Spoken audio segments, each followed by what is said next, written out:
Good afternoon, Rayceen. Welcome to being on Mike on the Mic. How have you been? I'm okay. I'm okay. Considering the conditions and stuff, I'm okay. What has been the COVID experience been like for you at home? Not so good, Not so good because well, for instance, work and stuff really dropped. So I am really home right through now, taking care of my son, just inside.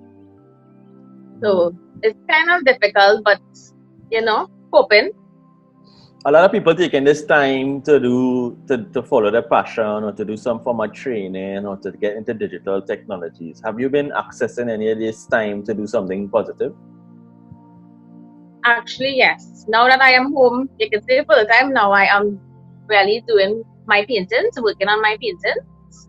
So that's why there's a lot of art paintings going on around me right now. So I'm using that the spare time I have right now, I'm using it to focus on my art. How long have you been an artist? How long have you been painting? I recently found out that I have this passion for art. Last year. Mm-hmm. Oh, so you haven't been painting, it's only recently you started painting, actual painting. I do house painting. That's like my actual job. But due to the circumstances and like the fibromyalgia and stuff, now I'm trying to really focus more on the art side. So now I really am. Now I'm really looking to focus on this and make this my job instead of going out there and doing the actual house painting and stuff. And what would you describe your art as? What would you, if you had to describe your art, what would you call it? Just creativity. Okay.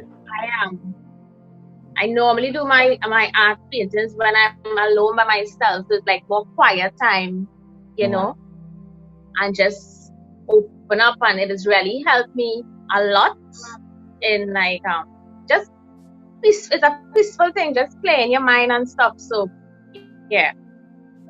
So where does your inspiration come from? You say a lot of the time you're by yourself. But where does it what do you see or do that inspire you to say, hey, you know what, let me paint that? If I see something, sometimes I would go out there and I would just take pictures. Like a nice view or something, and I would just come home and sit down and do it. Or now it's just really all I just do now is just paint. So all my free time now, when I'm not taking care of my son and doing other household stuff and things, is just really painting. If I see something and I like it, or sometimes somebody will ask me to paint something for them. I've sold a couple paintings. So, on Facebook and stuff, I would put up my stuff and things. So, yeah. Is it that painting now is your full-time job? I really want to make this my full-time job. Yeah. Other than the other, house painting and stuff. I really want to make this my full-time. Because I'm not able, because of the fibromyalgia, I'm not able to really go out there and do the physical job that I would, normally climb scaffolding. Okay. Ladders and stuff, do the whole thing. We just paint houses, banks, different things. I'm accustomed dealing with that because my dad too, he's a painter. And I know him for painting since I was small. So, it you grow up with it. But because of the fibromyalgia, I realized that it really threw me off a lot. I'm not as, I don't really function as I used to be in work. So now, a lot of time I'll have to stay home, So as a home, and whereas the painting, I just home painting, it's not hard. So it has really helped a lot. Okay, and you're a single mom? Okay. Yeah. Single mom. 13-year-old son. And so you no longer have the construction painting or the house painting as an income. So your main income is just selling your painting now. Yeah. Yeah. And how has that been like? The process is a little slow you know, I'm still trying to get my name out there and, you know, my paintings and stuff. I put up my stuff on Facebook and stuff. But see, it's slow right now. It's slow right now. And now with COVID happening now and people not interacting and socializing and that kind of stuff, how does that affect your budding business as a painter? Well, now that is the COVID and stuff, I don't think anybody really focusing on, you know, buying paintings and stuff. So it's a little harder right now. That process slowed down. Yeah, that process slowed down. Which is normal. You would expect that, you know? Yeah. Are you worried? Yeah. Well, I just want this whole thing to be over with, you know, get back some kind of normal. If you had some words of advice to young painters like yourself who have this time during COVID-19, what would you tell them to do with this time? Just go with the flow, whatever you feel to do. Because sometimes just sit down there. I would sit down and I would watch something and I'll say, okay, I'm going to paint this, right? And when I'm finished, it's nothing like what I originally started off to do. I would just go with the flow, and I find it's come out pretty better when it is, you know, you just do what it is, the brush tell it to do, just go with the flow. How did you train to become a painter, or did you do any training to become a painter, or is this a natural talent? I would say it's a natural talent that I discover for myself because I really didn't do any training. It was actually one guy, I did a painting. Let me start the story to be clear. Yeah. My son asked if we could have like a little art time, right? A little art and craft, you know, your spare time home thing. So I said, sure, no problem. And, you know, he went ahead, you know, he did his little painting and his little art and stuff. And I was taking really long to like actually start doing my painting. And he was like, Mommy, why are you taking so long? And, you know, he finished and stuff. And I really took a little while to focus on what I wanted to do. Took like 2 days. I am in my corner doing my own painting, and then I started to show my aunt, I show my dad, I show everybody, and I was like, but this really good. I was even thinking that I did it, right? And watching the painting too, I had all started questioning myself, like, you know, you really do that, girl, you know? And it's from that one night of art and craft with my son, just asking me to sit down with him and, you know, let me just do something for just to pass the time, a little free time. And everybody else, I did about 2-3 others, and I put it up on Facebook, and the comments was really good. I was surprised, but it was really good. And this guy actually asked me if I can paint Happy Feet, the penguin. Okay. And I was very nervous because, you know, you could do a painting with a penguin and it could look like a penguin, but it already looked like Happy Feet now. So I was doubting myself. I really doubted myself. And I just sat down there one night and I was like, you know what? I need to do this. Let me just try. And it actually came out really great. So from realizing that I could actually do this Happy Feet really good, because everybody was like, oh my God, I have Happy Feet, you know? Yeah. That is when I was like, okay, I have some talent here. And I just continued with that. After that, I just continued. I would see something I like, paint it over from own likeness. I might go out there, take out pictures. Sometimes my sister and I might take out a sunrise or something, send it, you know, paint that for me. I would paint it. So that is how it actually went. So technically it kind of just evolved on its own naturally. Yeah. And if you had words I really didn't know. And if you had words of advice for other parents out there who have kids who have artistic talent and they have this time together with COVID, you think you could encourage the parents to kind of interact with the artists within the kids? Yes, I think that they should really take this time, because we never have this time really with our kids.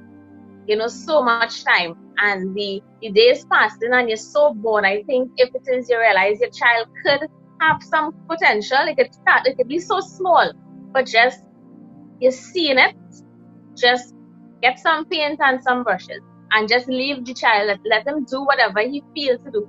And you never know, because I really never knew that I was able to do any of these things. Okay.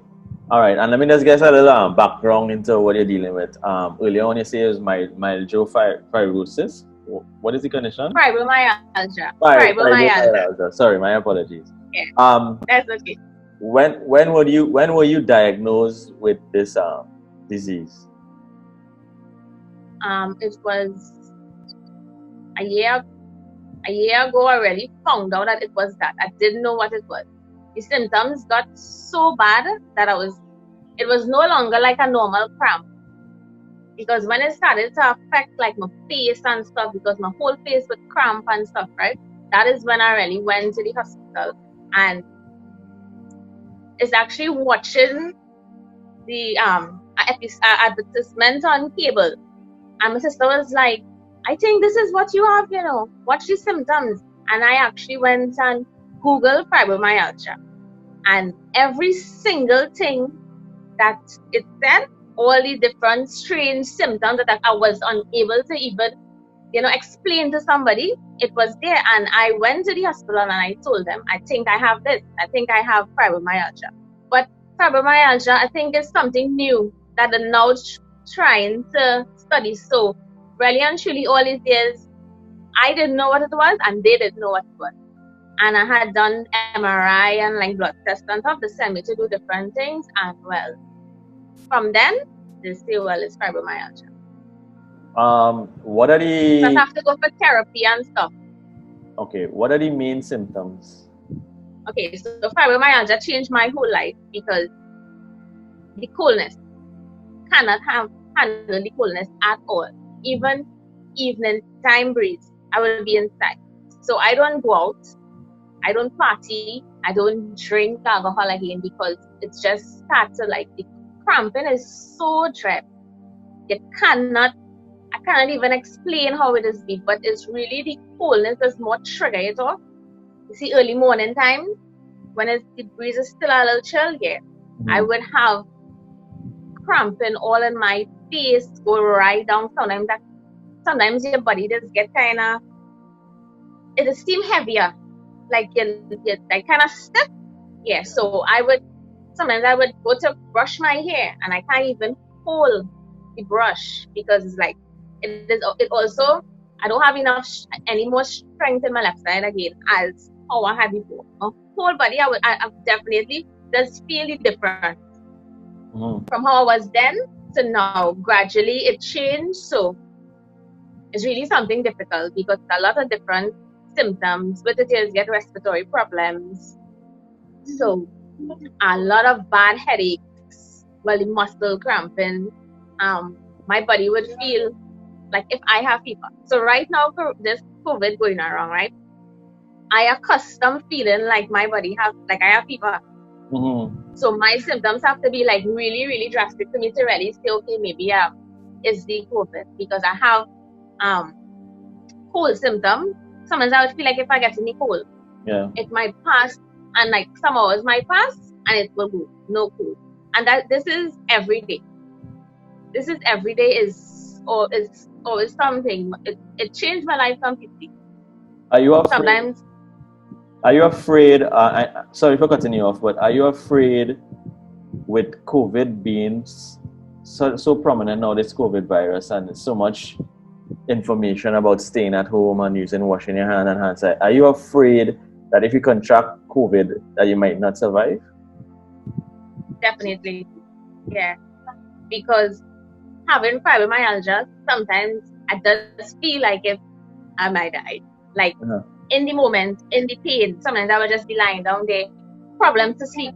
You don't get to sleep because the pain is so harsh on your body. It's like, if I do fall asleep, once I get back up throughout the night, that's it. I wouldn't sleep. So sometimes I fall and I sleep 1 o'clock in the morning. I might get 2 hours.